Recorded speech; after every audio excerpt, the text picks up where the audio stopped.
Okay, I was telling you about the rules of professional conduct.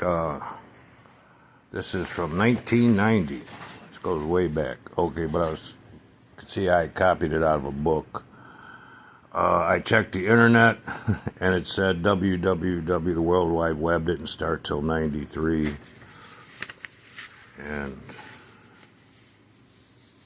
that was way before I ever got on a computer.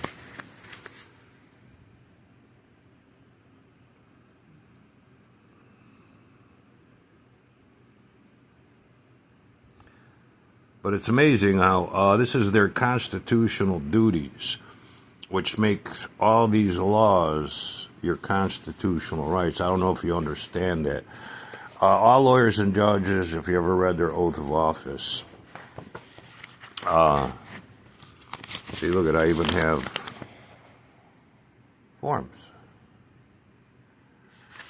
I've been throwing complaints at them for a long time, but they just ignore me. These are just, I made a whole bunch of copies, and, for a while, every month, then every other month, and ARDC, I found my copy of the Code of Judicial Conduct, but not the forms for filing with the Judicial Inquiry Board. See, so...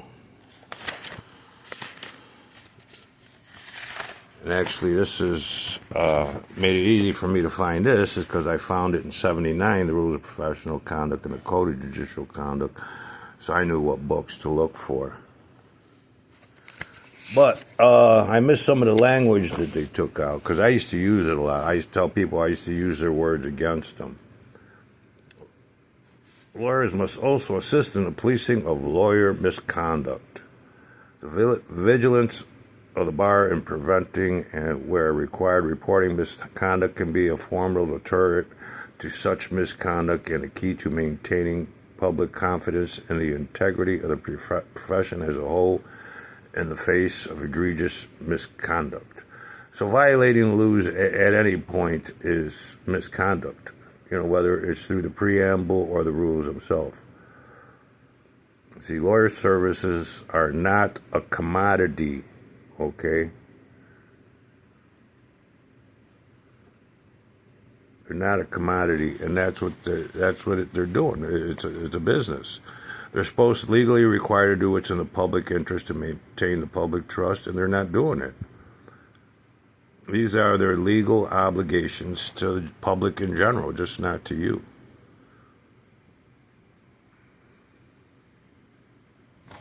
Okay, let's see.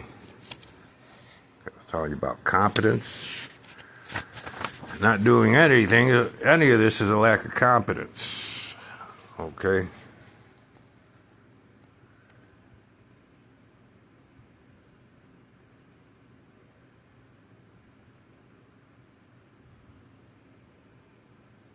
See, scope of representation. Lawyers shall abide by a client's decisions concerning the objectives of representation, shall consult with the client as to the means by which they are to be pursued.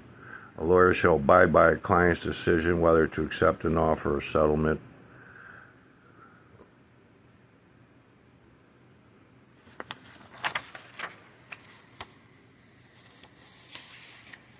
See, so, I've been proving this conspiracy against rights under the color of law since 1979, 80. I started in 80. I put it together by 1980.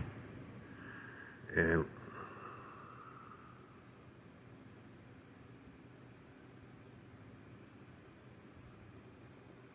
see, in representation of a client, a lawyer shall not file a suit, assert a position, conduct a defense, delay or trial, or take other actions on behalf of the client when the lawyer knows or reasonably should know such action would serve merely to harass or maliciously injure another. And that's what I'm using against this lawyer who's filing this frivolous litigation in eviction court. They want me out because I keep demanding that they make these necessary repairs from all these water leaks. Water's come through my ceilings numerous times. Kitchen, front room, bathroom. I'm surprised it hasn't come through my bedroom. File a suit, assert a position, conduct a defense, delay a trial. I already read that. Fail to disclose that which the lawyer required to, by law, to reveal. And he didn't do that. That comes in candor towards the tribunal. So he didn't do that. A lawyer who knows the client has, in the course of representation, perpetrated a fraud upon the client to certify the same. If the client refuses or is unable to do so, the lawyer shall reveal the fraud to the affected person or tribunal, except when information is protected as a privileged communication. A lawyer that knows that a person or other than the client has perpetrated a fraud upon the tribunal shall promptly reveal the fraud to the tribunal. He was the lawyer that's suing me was supposed to report this fraud. I tried to. The judge denied me my right to be heard, which is a constitutional right. Diligence. The lawyer shall act with reasonable diligence. Communication. The lawyer shall keep client reasonably informed about the status. That falls in line with informed consent. See, lawyer shall explain the matter to the extent reasonably necessary to permit the client to make informed decisions. Okay, so in order to make informed decisions, so that way you can give informed consent. In order to give that make an informed decision, you need reasonable knowledge, and you not knowing the rules, the codes exist, the legal obligations of all lawyers and judges, then you lack that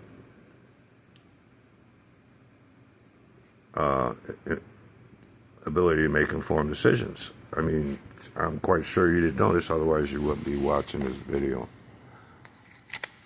Well, like I said, me in the courts, you can't imagine the guilt I feel that nobody's doing what they're supposed to be doing, and that's why you're winding up in the position you are now. So anyways, I went to court yesterday, and I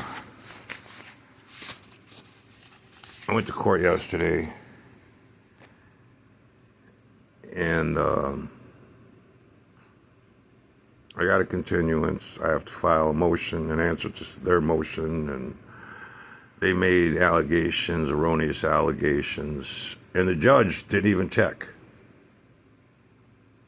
So now I have to go to court and prove that they're liars. But I already proved that they were, he was violating the rule of professional conduct. And,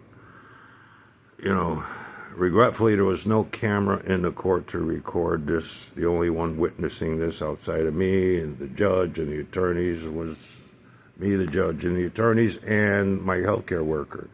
And he was shocked at the laws I was bringing up, and the judge was ignoring. I brought up that, the argument here between me and the attorney is I keep bugging his client about making the mandatory repairs. There's water damage, electrical damage, structural damage. There's black mold, the front door has to be replaced. There's only one entrance and exit, just one door, but the door is warped.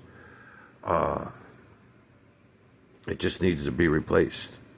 And I showed it to them, but they did some meager stuff. Okay, it's better. It's not better now. But, in court, the judge is king or queen, and they don't give a crap. Okay, so my best advice to you, if I were to give advice, anytime you enter a courtroom, anytime you talk to a lawyer, take the rule of professional conduct with you, okay? Whether you're hiring them or places a mess up, scanning a lot of stuff, some old records. And, when you went to school, you went to driver's ed to learn how to drive a car. Well, the same thing should be done for when hiring an attorney. You had to learn how to drive a car. Well, you should learn how to own and operate your attorney. Okay, remember, this is your these are your constitutional rights. This is their constitutional duty. When they took the oath to do this. This is effective assistance of counsel. And remember, effective assistance of counsel is a double-edged sword. Cuts any which way you swing it. You can use the rules and the codes against any and all lawyers and judges. Okay. So, but yeah, I couldn't find my 1979 revision. I'm still looking. But in the beginning of the Rule of Professional Conduct, clearly stated any violations of the rules of professional conduct is ineffective assistance of counsel. Effective assistance of counsel is guaranteed in the Sixth Amendment of the U.S. Constitution. Violation of the rules or codes is violating the oath. Thus,